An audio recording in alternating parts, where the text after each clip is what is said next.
Welcome to the Every Mom is an Athlete podcast, where we believe that motherhood is inherently athletic.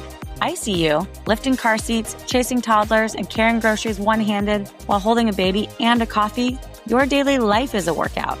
I'm Dr. Karlie, pregnancy and postpartum expert, sports chiropractor, strength coach, entrepreneur, and mom of three. Here you'll find solo episodes and real conversations with other moms and leading experts, so you can live your strongest, healthiest, most aligned life in motherhood. No matter how long it's been since you've had your baby, whether you're reconnecting with your body, rebuilding your strength, or just figuring out what feels good again, you're in the right place. Hi, welcome back to Every Mom is an Athlete. I'm Dr. Karlie, and today's episode, we're doing a little bit different. This is another Q&A episode. So this is the second one I've done.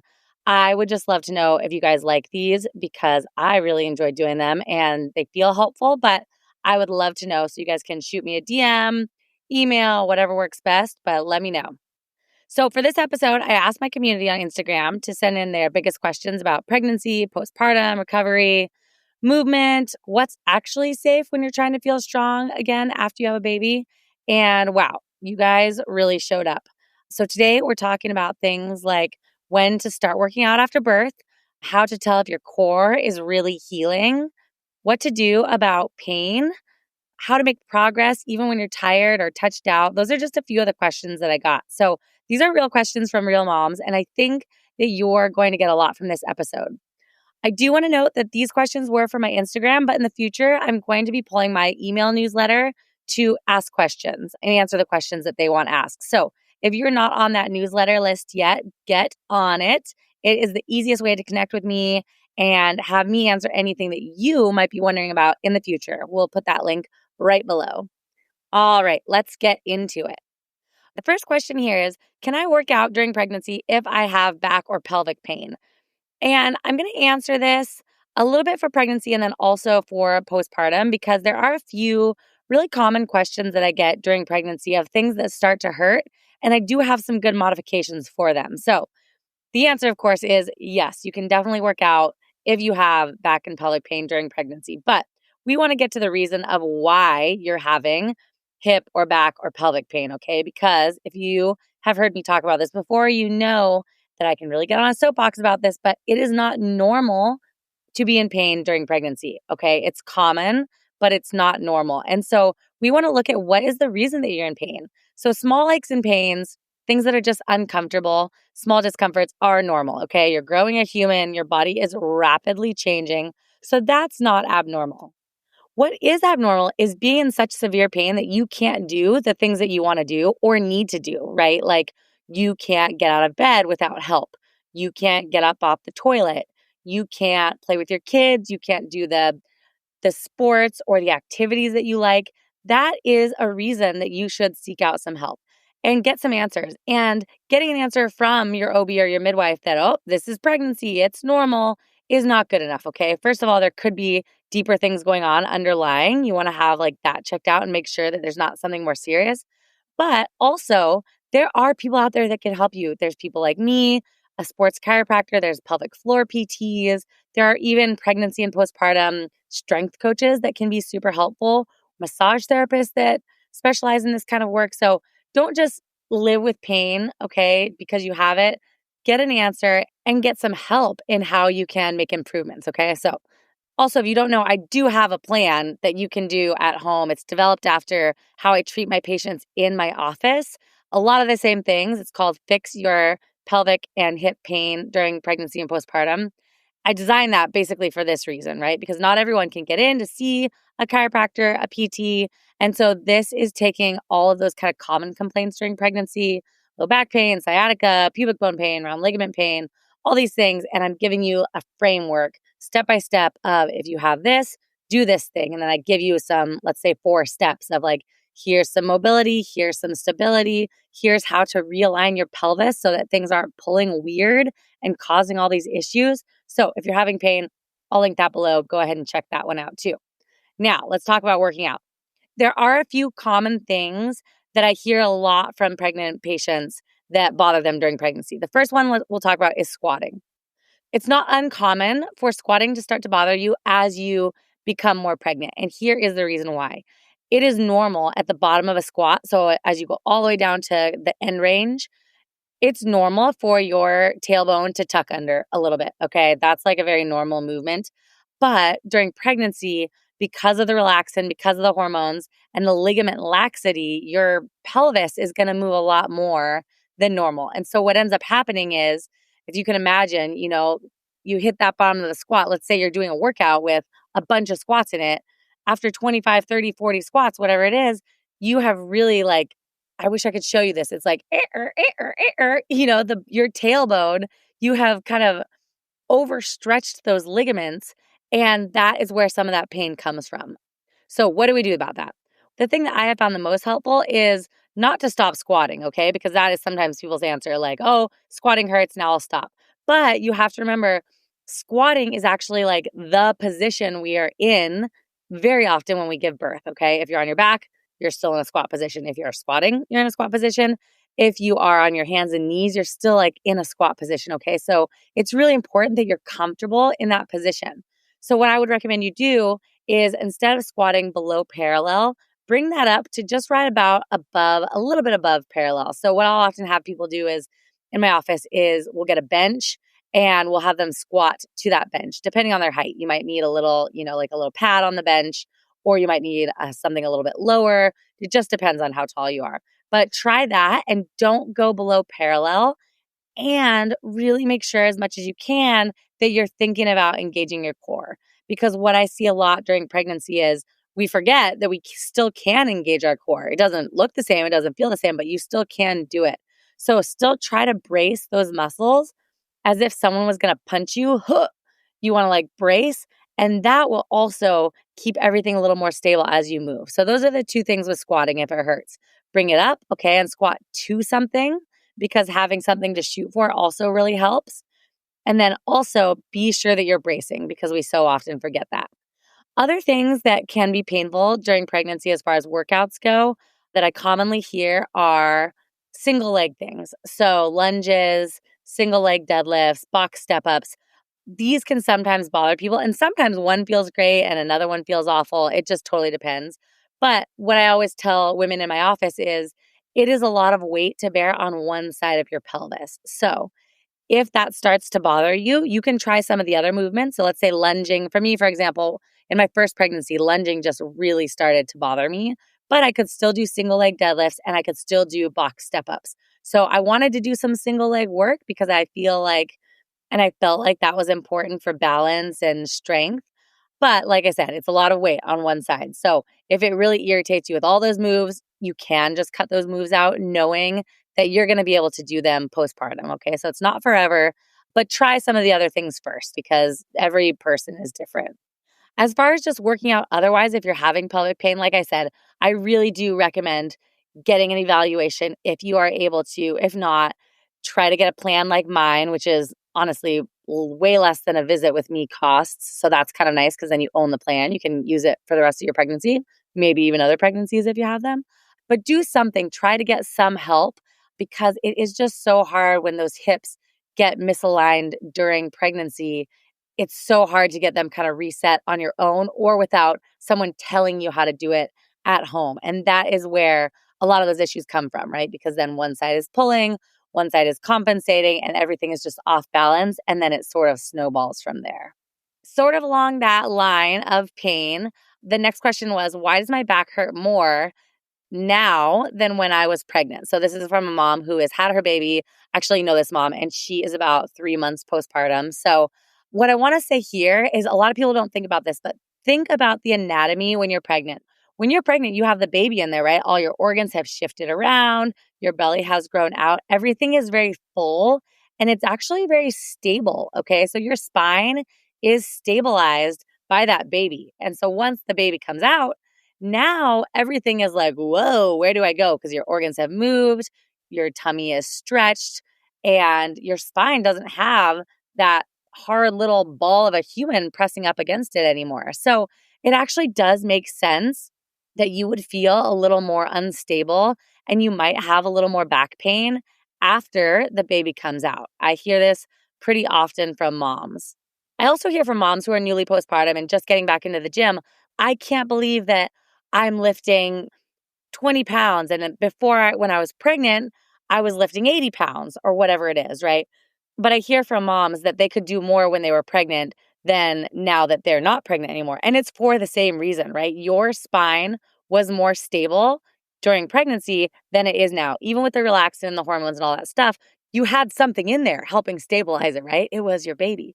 All that to say, it's not uncommon to feel weaker after you've had your baby, even than when you were pregnant. So what do we do about this? Well, we've got to strengthen the low back, right? So first things first, again, I'll always say it, but if you can, see a Webster certified chiropractor or a PT, pelvic floor PT, that's great because then they can make sure that your hips are aligned in a nice position. And then you can start stabilizing and start doing exercises with that good positioning, okay? So you're not strengthening like a bad position, like one hip is all the way rotated forward and the other one's back, and now you're trying to strengthen that position. That's not ideal. So if you can get in to see someone, start there. Then we've got to strengthen, right? So my very favorite low back exercise to do, you're going to need a low back extension bench. Sometimes they're called Roman chairs, but I'm sure you've seen these in the gym. They're sometimes at an angle. And so you like hook your feet in the bottom and then you can like flex your upper body forward and back. I like them more when you can be straight out, like horizontal to the floor. So like if you are in a CrossFit gym, you can do that on a GHD or something. But if you only have the angle, better than nothing, okay? But you want to start doing some work on that because that is one of the exercises that truly hits the low back muscles, those muscles that attach right into your pelvis, and start to strengthen those because that's going to really start to stabilize your spine, but also your pelvis. Sort of the poor man's version of that is the Superman, okay, which I give to people all the time who just work out at home and aren't going into the gym, so they don't have that equipment. You can totally do Supermans. I also really love carries. So farmer's carries where you're holding 2 kettlebells or dumbbells, a suitcase carry where you're just carrying one. Those are not only great for posture, but they're great for back pain because what they do is they start to fire up the little stabilizer muscles that connect each vertebrae to one another. Okay. So you're working your core in the front. And then, you're having to, especially if you're doing like a suitcase carry with just one weight, it's trying to pull you down. You're having to stand up really nice and tall and keep really good posture. So those are really great for back pain. And also if your back is just feeling weak, if you feel like you need some stability. The other thing to think about is your hips, okay? Because our hips are supposed to be super mobile. When they're not, what can happen is our low back starts to compensate. And as new moms, we end up sitting so much, whether you're nursing, whatever it is, you just end up sitting a lot. And so I find that many new moms' hips are really tight through the hip flexors, through that front part, the quads, the psoas. Your glutes kind of get shut down because you're sitting on them. So they get like stretched and weak. And so what I would also recommend on top of doing some back strengthening is really start to mobilize those hips. So stretching your inner thighs, foam rolling your inner thighs, your quads, doing some mobility work is going to be really helpful. And those go really hand in hand. Once you can start to loosen the hips, the low back can often calm down because it doesn't have to keep compensating for hips that aren't mobile enough. Next question. What should I do if I'm leaking when I sneeze or jump? And we could also say like cough, run, any of that kind of stuff. The first thing I want you to think about is think about your core as a barrel, okay? So the top is your diaphragm, and that's right underneath your ribs. Then you have all the way around. So you have your ab muscles, your low back muscles, the muscles on the sides, and then you also have your pelvic floor, and that is the bottom of the barrel. And your pelvic floor and your diaphragm are supposed to be parallel. So they're supposed to be sort of running, in that same direction together. What happens very often, especially after we've been pregnant and our belly has been sticking out in front, lots of times those two end up so that they're like facing away from each other. So the diaphragm is kind of going up and the pelvic floor is kind of going down. And so you can imagine now it's really hard to stabilize this barrel because it's not functionally like everything's not in alignment. So that is the first place to start. So I always, whenever people tell me they're having leaking, they're, whatever that looks like, we have to look at their posture. We have to look at their breathing. Are they able to use their diaphragm? We have to look at how their pelvis is. If it's like tipped forward, and their ribs are kind of flaring out, we've got to fix that first before we can start dealing with the pelvic floor issues. The other thing we want to look at is like, how are you holding your core? What are you wearing? Sometimes people are trying to wear a brace around the abdomen. And I like to talk about that as like, think about a balloon, okay? So you have a balloon that's blown up. Now, if you squeeze in the middle of that balloon, the pressure is all going to go down to the bottom and up to the top, right? So when we wear really restrictive pants, when we wear like a binder after having a baby or, one of those belly bands that is restrictive, that is sort of the thing that's happening, okay? And that's the same idea if we are not able to keep those ribs kind of pulled down towards our pelvis and everything in nice alignment. So we have to look at all of those things first, and then we can start to address what's going on with the pelvic floor. So what about kegels? Because I get a lot of questions about kegels too. And depending on what side of social media you're on, some people are like very anti-kegels. Some people are very pro-kegels. I find there is a happy place in the middle, all right? And that's what most of my friends who are pelvic floor PTs, I think that's where most of them land too, to be honest, because I've asked them about it many, many a time. But the problem with kegels is a lot of people don't actually know how to do them properly. And B, some people don't need to be doing kegels because you can be having the same symptoms in your pelvic floor of leaking or pain or dysfunction if your pelvic floor is too tight. And yes, that can even happen after you've had a baby, okay? So the old kind of like just blanket statement of like, do your kegels doesn't really work anymore because what if it's too tight and now you're exacerbating the problem, right? So this is where pelvic floor PT comes in really handy. You can go in, they can actually evaluate either, with their hands. Some places do like a biofeedback or with a little sensor that kind of senses how able you are to squeeze with your pelvic floor and like hold that contraction. And so they can evaluate that better. So they can say like, okay, you have good strength, but actually your endurance is pretty poor. You can't hold it very long.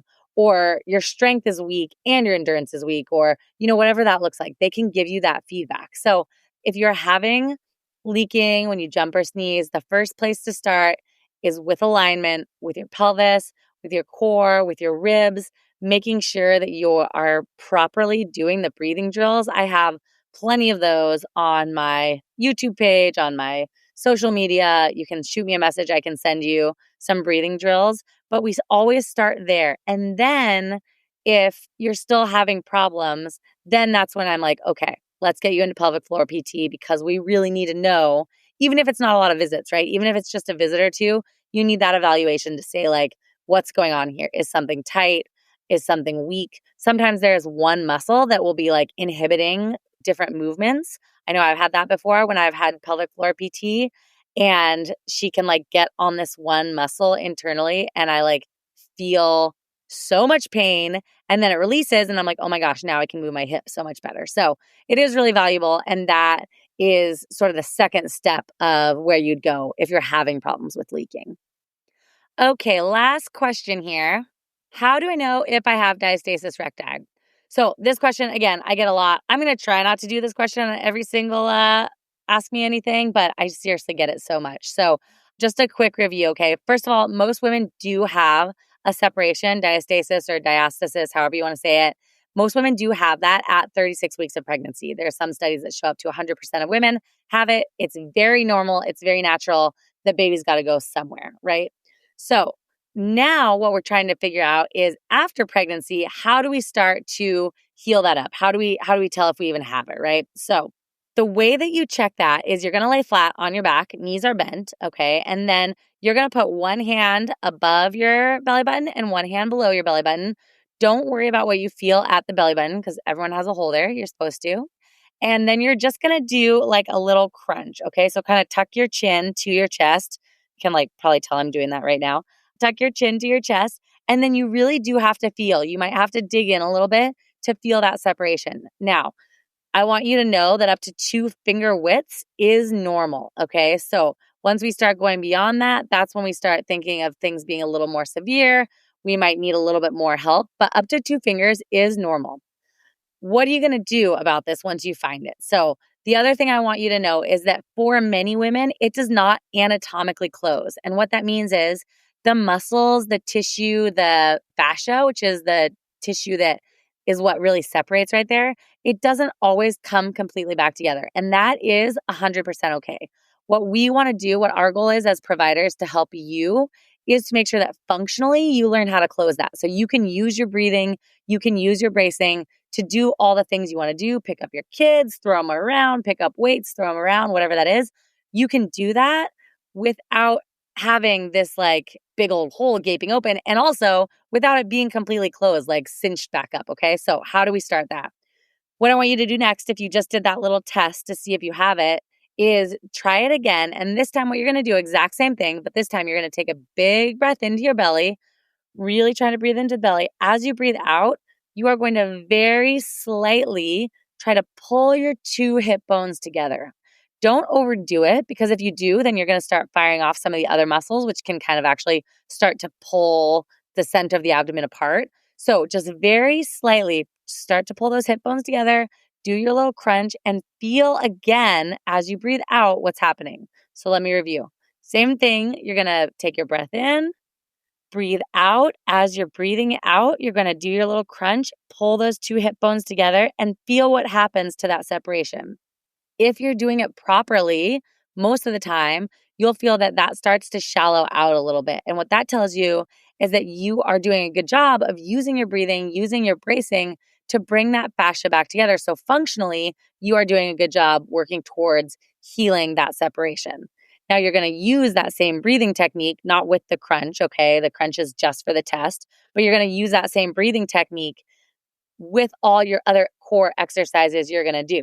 So like in my postpartum plan, that is the first thing I teach.